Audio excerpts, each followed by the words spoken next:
like this. This is your protection. वाह, You're in charge. But मेरे जो संस्कार है वो मुझे मारने के संस्कार नहीं है, इसलिए। Okay. अभी आपने देखा running wild with Bear Grylls के एक एपिसोड का सीन जिसमें भारत के प्रधान सेवक नरेंद्र मोदी हिंदी में बात कर रहे थे। ऐसा एक इवेंट था जिसमें नरेंद्र मोदी हिंदी में बात कर रहे थे और इस इवेंट में मोदी जी के साथ रशिया के प्रेसिडेंट व्लादिमीर पुतिन और ऑस्ट्रिया के चांसलर क्रिस्टियन कर्न भी थे। You talked about President Trump, about Mrs. Hillary Clinton, about Chancellor Merkel, and about President Putin. You've been talking of such big people today. I don't think that you don't need a lawyer like me in between all of you. अगर आपने ध्यान दिया होगा तो आपको पता चलेगा कि मोदी जी हिंदी में बात कर रहे थे और एक इंटरप्रेटर महिला उनका ये स्पीच इंग्लिश में बोल रही थी और ये बात पुतिन के साथ भी हो रही थी। तो दोनों वीडियो में मोदी जी हिंदी में बात कर रहे हैं और इंटरप्रेटर उसे इंग्लिश में ट्रांसलेट करके आगे वाले इंसान को बता रहे हैं। इसमें आश्चर्य करने की बात ये नहीं कि मोदी जी को इंटरप्रेटर की जरूरत लग रही है या फिर रशिया के प्रेसिडेंट को इंग्लिश नहीं आती। आश्चर्य की बात ये भी नहीं है कि दुनिया में कितने लोग इंग्लिश बोलते हैं या फिर कितने लोग हिंदी। और अगर हम लॉजिकल वे से विचार करें तो आश्चर्य की बात ये भी नहीं कि दुनिया में इतनी लैंग्वेज क्यों है और इतनी सारी लैंग्वेज आई कहाँ से और इसकी ज़रूरत भी क्या है। सबसे प्राइमरी, बेसिक, मुख्य और सोचने वाली या फिर आप कुछ भी कह सकते हैं और वो सवाल है कि भाषा आई कहाँ से। What is the origin of language.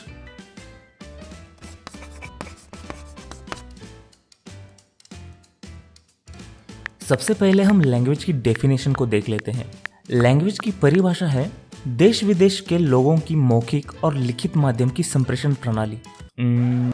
दूसरी भी डेफिनेशन देख लेते हैं। मानव जाति द्वारा अपने विचारों, कल्पनाओं और मनोभावों को व्यक्त करने के लिए प्रयुक्त ध्वनि एवं लेखन की प्रणाली। तो हमें डेफिनेशन से ये पता चला कि लैंग्वेज लोगों में कम्युनिकेशन करने के लिए बनाई गई एक सिस्टम है। लेकिन फिर भी ओरिजिन ऑफ लैंग्वेज है क्या? तो इसका जवाब है कि किसी को भी पक्के तौर पर नहीं पता कि लैंग्वेज आई कहाँ से है और कैसे आई। लेकिन भाषा के अभ्यासकों ने कुछ सिद्धांत बताए हैं जिसे हमें पक्के तौर पर तो पता नहीं लेकिन ठीक ठाक अंदाजा लग सकता है कि ओरिजिन ऑफ लैंग्वेज है क्या। लेकिन उससे पहले हम कुछ डिवाइन थ्योरीज देख लेते हैं जिसमें लैंग्वेज के ओरिजिन के बारे में अलग अलग धर्मों की कुछ मान्यताएं हैं। हिंदू मान्यता है कि देवी वाक जो बोलने की शक्ति देती है, जो कि मदर ऑफ वेदास भी मानी जाती है, उनसे हमें लैंग्वेज यानी कि भाषा की भेंट मिली है। और यही देवी आगे जाकर हिंदू पुराणों के अनुसार माता सरस्वती के नाम से जानी जाती है। ऐसे ही हिब्रू बाइबल में एक कहानी है जिसे टावर ऑफ बैबल के नाम से जाना जाता है। कहा जाता है कि गॉड ने सब मनुष्यों को बनाया और सब चीजें अच्छी सी चले, इसलिए गॉड ने उन्हें बोलने के लिए एक भाषा दी और उसी की वजह से सब लोग उस वक्त एक ही भाषा बोलते थे। लेकिन कुछ साल बाद सब लोगों ने तय किया कि एक टावर बनाएंगे जो आसमान में बहुत ऊंचा हो, जिससे गॉड तक हम पहुंच सके और गॉड को दिखा सके कि मनुष्य भी ताकतवर है।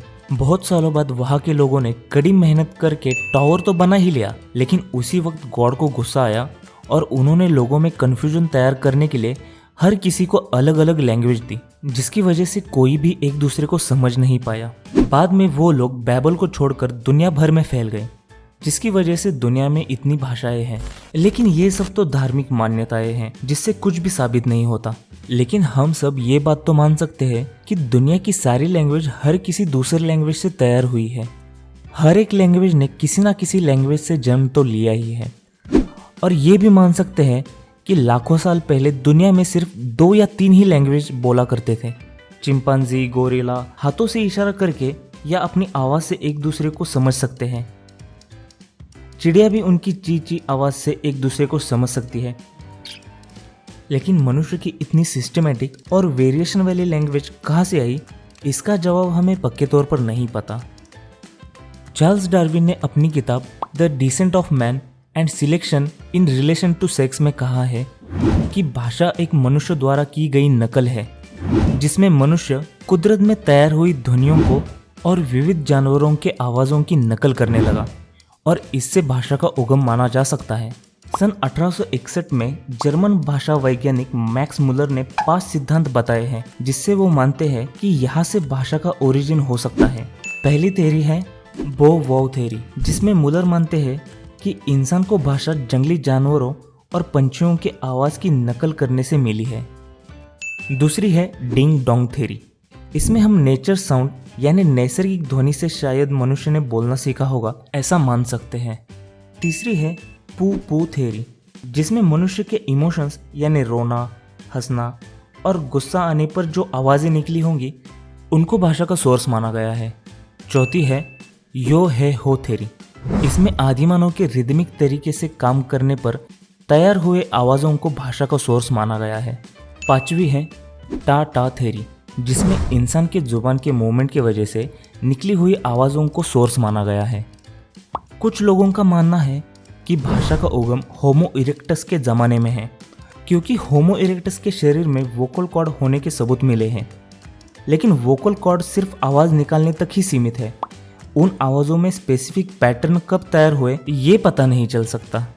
अगर हम ह्यूमन के जेनेटिक एनालिसिस की बात करें तो पिछले कुछ सालों में पता चला है कि भाषा बोलने के लिए, उसे समझने के लिए जिस जीन की ज़रूरत ह्यूमन को है वो पिछले 70,000 साल के करीब विकसित हुई है। और इजरायली इतिहासकार युवाल नोआ हरारी ने भी अपनी बुक सैपियन में बताया है कि सैपियन में नए तरह की सोचने की क्षमता आज से 70,000 साल से 30,000 साल पहले तैयार होना शुरू हुई थी। इसका कारण वो बताते हैं कि जब सैपियंस अफ्रीका से दूसरे कॉन्टिनेंट में सफ़र कर रहे थे तब उन्हें बहुत सारे नैसर्गिक आपत्ति का सामना करना पड़ा, जिसकी वजह से जिंदा रहने के लिए की गई कश्मकश में सैपियंस में जेनेटिक म्यूटेशन की रफ्तार बढ़ने लगी। इस वजह से सैपियंस के ब्रेन में बदलाव हुए और इसी की वजह से सैपियंस में अभूतपूर्व सोचने की क्षमता और कम्युनिकेशन के नए तरीके बढ़ने लगे। युवाल नोआ हरारी के ये विचार लैंग्वेज के ओरिजिन के बारे में ज़्यादा करीब ले जाते हैं, लेकिन फिर भी एग्जैक्ट प्रूफ नहीं देते। ह्यूमन इवोल्यूशन के टाइम पीरियड के बारे में हम शायद कभी एग्जैक्ट पता नहीं लगा सकते, क्योंकि इसे होने में लाखों साल लगे हैं और तब उसके पुख्ता सबूत भी हमारे पास नहीं थे। हाल ही के सालों में ह्यूमन बिहेवियर का अगर हमने अभ्यास किया तो हमें पता चल सकता है कि ह्यूमन लैंग्वेज तो अभी भी बदल रही है। इसके पीछे की वजह तो बहुत अलग है, लेकिन यही तो इवोल्यूशन है। मोर्स कोड, कंप्यूटर में यूज होने वाली बाइनरी लैंग्वेज या फिर मूक बधिर लोगों के लिए तैयार की गई साइन लैंग्वेज, ये कुछ ह्यूमन कम्युनिकेशन के इवोल्यूशन के उदाहरण हैं। अंततः एक और सवाल, क्या हम कोई नई लैंग्वेज का इजाद कर सकते हैं? इसका जवाब है हाँ, हम नई लैंग्वेज का इजाद कर सकते हैं। इस पर ज़रा सोचिए। आपको हमारा ये वीडियो कैसा लगा ये हमें कमेंट सेक्शन में ज़रूर बताइए और जाते जाते सब्सक्राइब करना ना भूलिए।